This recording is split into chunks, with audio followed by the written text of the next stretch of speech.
This just Oh, okay, so we have yours now. I live in the city.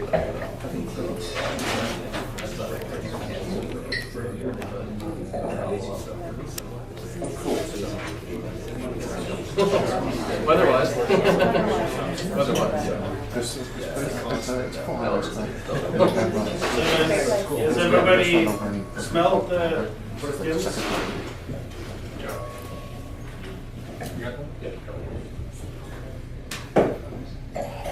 I really like this one. It's 2011 was a warm vintage for us, but not hot. I think the white wine suffered more than the reds. The reds we picked a bit later, and it's a year where the yields were very low. It was not very hot at harvest time, so the grapes were not overripe like in 2009. Acidity is a bit higher than usual, even though it was warm, but the balance is okay. And this is for me a perfect wine in many aspects. I mean, I'm not saying this is the best wine in the world, that's not the point. But it has everything I wanted this wine to be. It's fresh, it's not fruity in a sense. I don't like fruity wines, I like fresh wines. I like mineral wines, I like vibrant wines, I like wines that don't jump out of the glass with strawberries and things like that. So again, here comes the acidity playing an important role. This is made from what we call young vines, which are 25 to 50 years old. Again, there's many different varieties. There is not Tinta Amarela. Well, I like Tinta Amarela, but in this wine there isn't much. There are some single variety vineyards in it, but there is many co-planted vineyards that are in the middle. And it's aged in barriques, but not new ones, or not many, maybe 5% new or something like that. And it's a fruit-friendly wine that I think will age very well for a long time.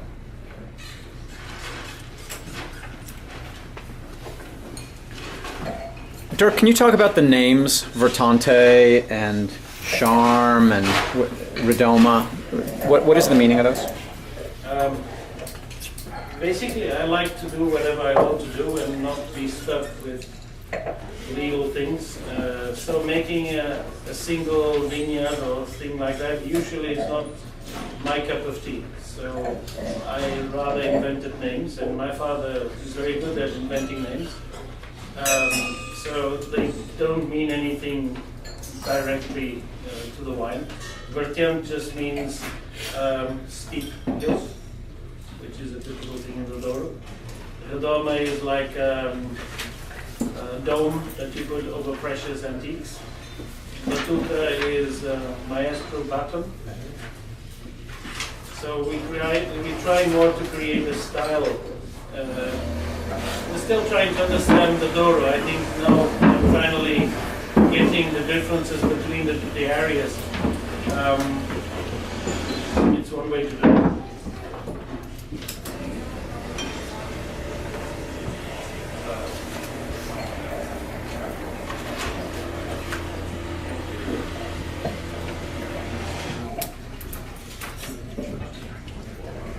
So does anybody want to describe the wine? If you like it, or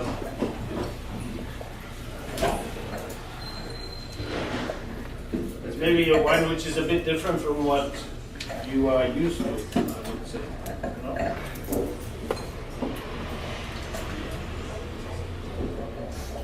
You were going to say? While not fruity, it does have some nice fruit in the mid palate, a nice long, lingering kind of plush, round mid palate, which I'm enjoying. But at the same time, it has a firm structure. Yeah, absolutely.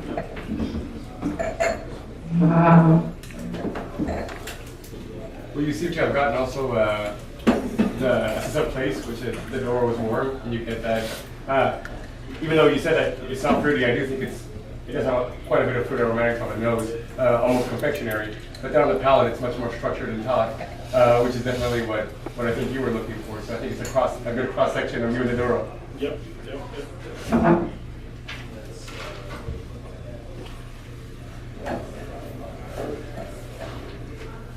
So this one is probably 100% de-steamed.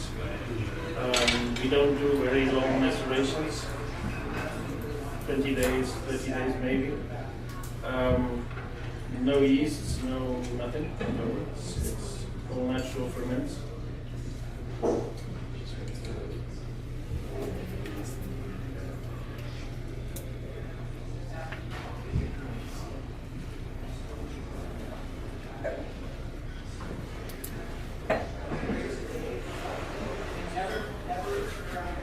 And it's still a wine that has 14 alcohol, which for me is a lot.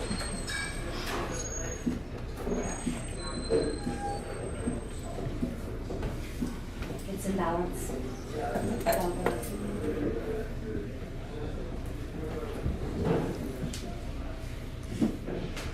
So is there any experimentation with single varietals, and or is it just like why do it if you already have such a great winning combination of No, all the good and intelligent winemakers, they do experiments with the varieties. We don't know. I'd rather work with what we have and what we have in terms of old vines.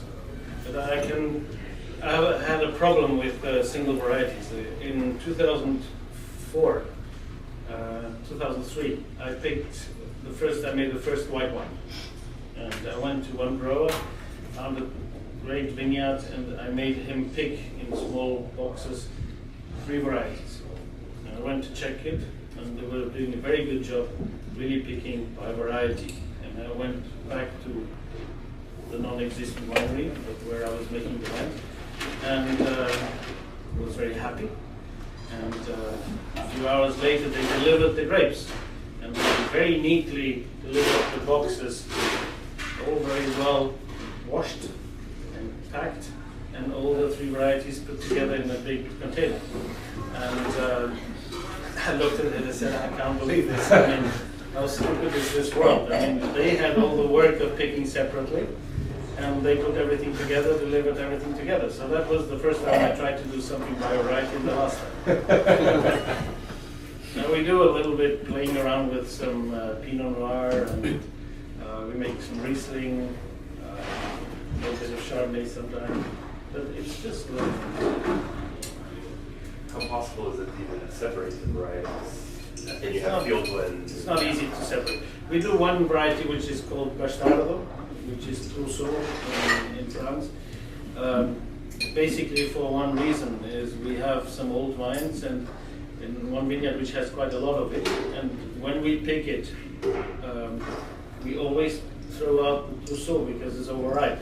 So one day we had this intelligent idea to go around the vineyard and pick that a lot earlier. I mean, a lot means like 2 or 3 weeks earlier, and make it separately.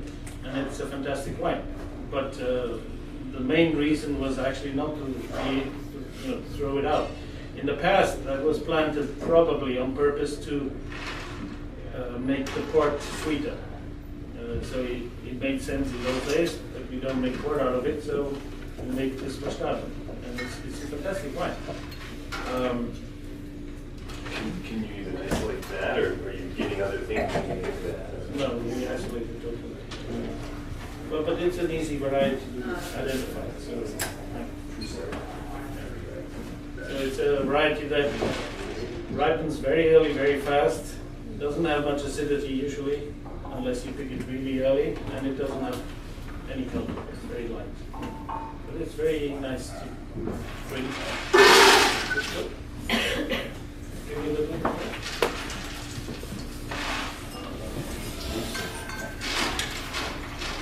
Well, this whole story of having different varieties planted together, it's obviously difficult for engineers to cope with it.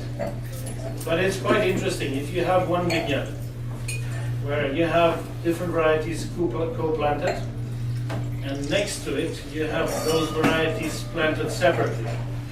And to give you one example, Tinta Barroca and Doriga Franca are sort of the varieties that are most opposite. Barroca is always very fast ripe, very overripe very quickly. And Doriga Franca is always greener and takes a long time to mature. So we have here two varieties that possibly separately planted have 4 weeks of difference in terms of ripening. If you have the mixed planting and you pick them together, the difference will be probably 1 week, not 4 weeks. So because of having the varieties together, the pollinization is totally different than by variety. And so it sort of seems that the varieties get something more similar in their ripening, in their whole thing. There were reasons to do it like that, which was being afraid of losing the crop if you only plant one variety, and so on. But I actually think making one variety is more perfect in the engineer world, but making a blended vineyard is a much more interesting result, is a much more complex wine. And so this is what I'm aiming at and what I'm looking for. So now this is 2010 Charme. I love this. 2011 was a hot year. 2010 was a cool year. 2011 was a very low yield year. 2010 was a high yield year. When I say high yield, probably 2010 it produced the double of what 2011 produced. But if I compare the yields in my part of the world with California, then this produced probably 1/3 or 1/4 of a low yield vineyard in California. So the yields we are talking about are extremely low on average. If you have young vineyards and so on, modern culture, like in California, the yields are also like in California. But the old-fashioned way of doing things is more plants per hectare, but producing a lot less. And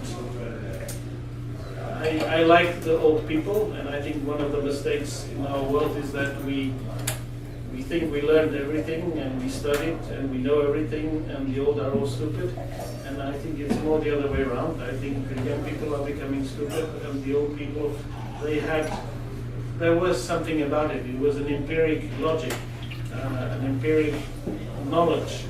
And I think what we should do, if we were really intelligent, is to combine the empiric knowledge with the technical logic that exists today. And then basically the result would be respecting conditions a little bit more.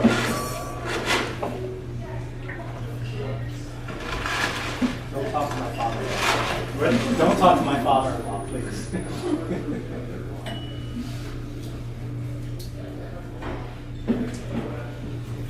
Now, if you observe, usually when someone buys the vineyard,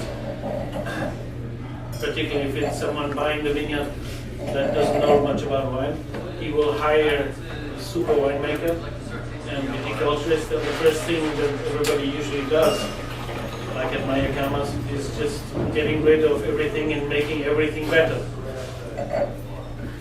It's stupid. Maybe the first thing should be try to understand what is there, try to make something out of it, and then if it's really bad, then you can take aggressive decisions. I mean, old wines, just because they are old doesn't mean that they're good. But I see many times that it's more the problem of the winemaker imposing something than anything else. I'll tell you one story. I was in Burgundy with someone, and we were driving in Berceau, and suddenly I said to him, stop. Tell me, which vineyard is better, that or that? You could see there was a difference between them, but they were just next to each other. And the guy said very clearly, he said, well, the left one is much better than the one on the right. I said, why is that?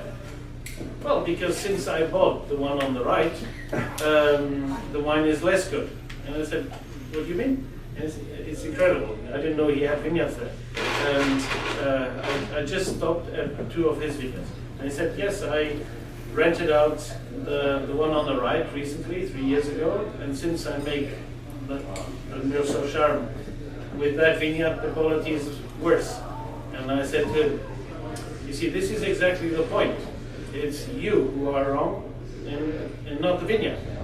And he said, what are you talking about? I said, basically, you are a stubborn modern winemaker who wants to make Chardonnay. And the one on the left is good because it makes Chardonnay.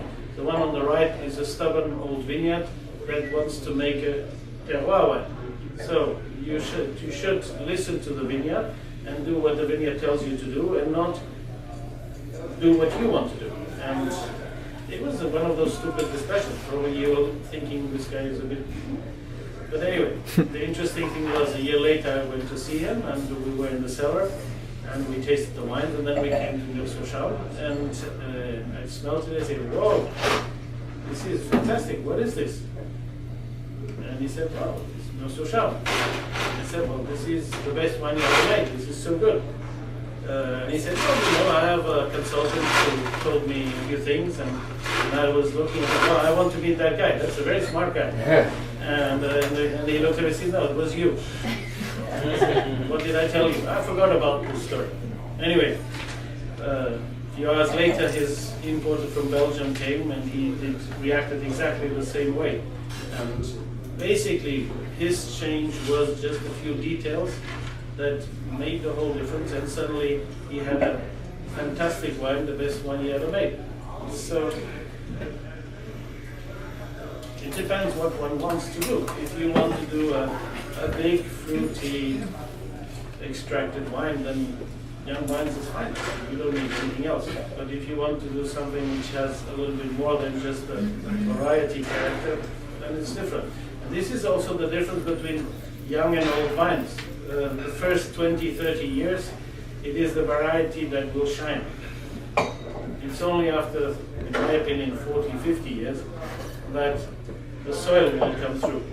And again, it depends what you want. If you want a fruity Chardonnay or a fruity Cabernet, then young wines is perfect, no problem. And then it's good. You can use special yeast, you can use special wood, and then you make the wine. But this is not how I see it. The idea is to do as little as possible and let the soil express itself. Talking about that, I could not do this wine with the grapes from the previous wine, but I could use those grapes for making the other one. Why? Because they are totally different areas. This area makes, for centuries, fine, elegant precision wine, also for port. It's an area, it's a funny thing, but all the major, important, good port houses have contracts in that area. Everybody uses those grapes in a big way. It's not a coincidence. It's just that in the blending of the port, it's needed to have something which is more refined. There are other areas that make bigger style wines, but they don't have this purity and elegance. The first area, the Vertenza, it makes good wine, but it doesn't have this elegance. Okay, there is also a big difference in the winemaking. First wine, no stems, this 100% stems. First wine, stainless steel tank, a little bit of Pampelhoven, but not much extraction. This foot trodden with a lot of extraction. The first one up to 30 days on the skins. This one up to 5 days, maybe 7, but usually less than that.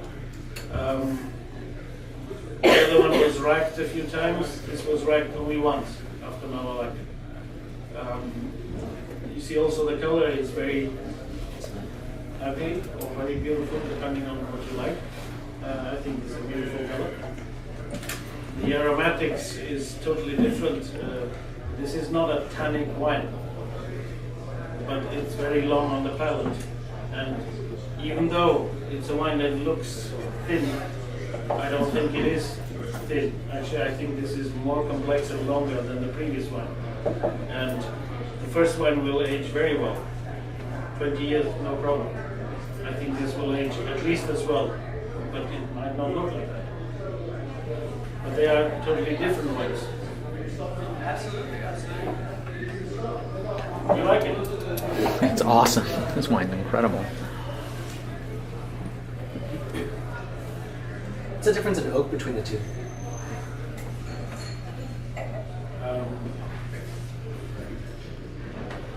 This has maybe 5% more new wood. No, it's the same. It's the same. I mean, it's the same barrel maker. So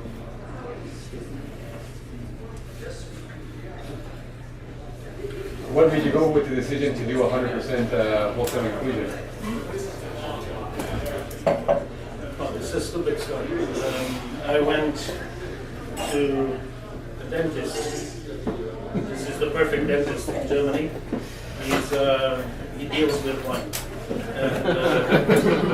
And it was, I spent a week with him, and he did like 17 things in the week.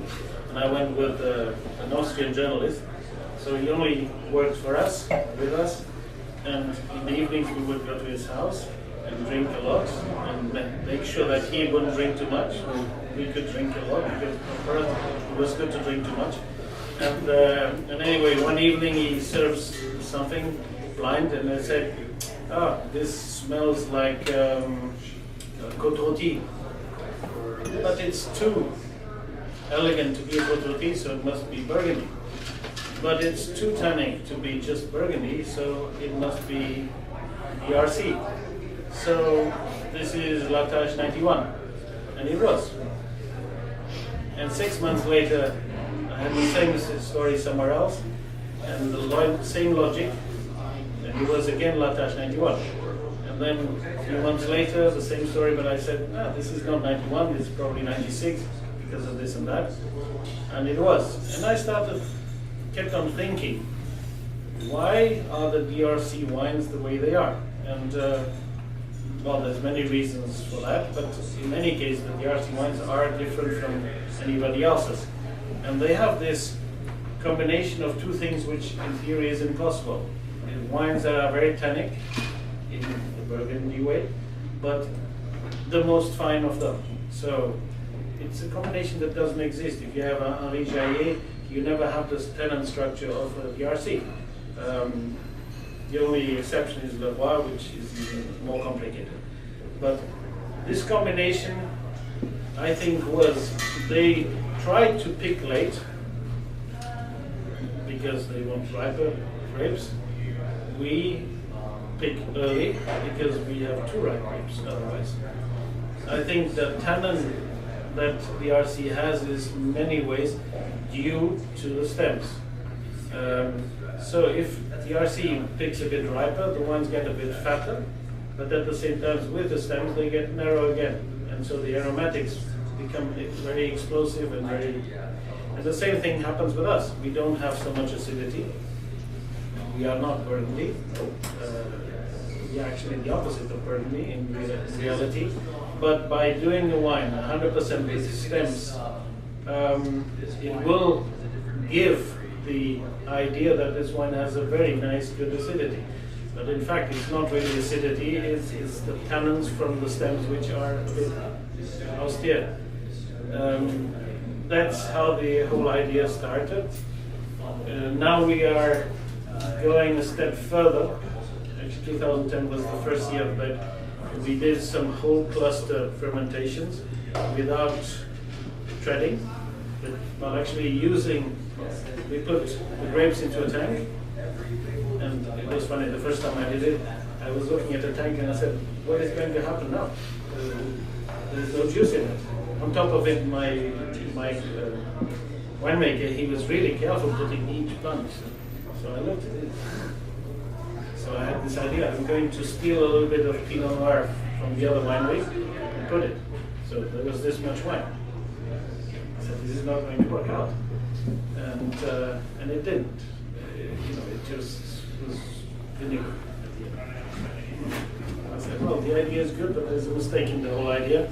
So basically what we do now is we take the same grapes as Sardinia, we put it in, and then we use juice that was already brought only once or twice, and put it, fill it, and then let it ferment with the whole cluster of berries.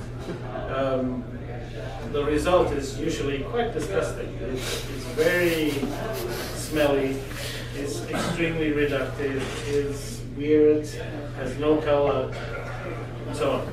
But then you put it in the barrel and forget about it, and it's incredible how suddenly the wines become dark in color. They have this aromatic that a Burgundy has that you will never have in theory. And so by adding 10% of this strange thing into the charm, you get a lot more aromatic than usually we would get. This is the first time there's probably 2% or something like that. But it's very funny because every time I give this taste to anybody in the beginning, it's not very nice. But then in front of the people, you do a blend, just like this. You take one normal barrel and put 10%, and then you give the two. Which one do you prefer? You always prefer the stinky one.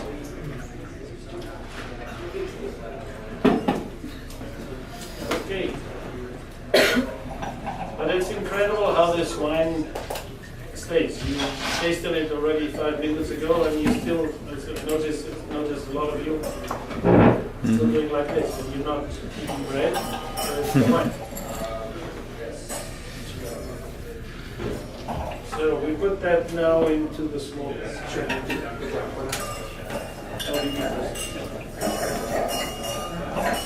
Are you, Oh, are you no, I went on a utilizing plane more today. CO2 in the winemaking process then? Right? Are you using more CO2 in the winemaking process rather than nitrogen or argon or something like that?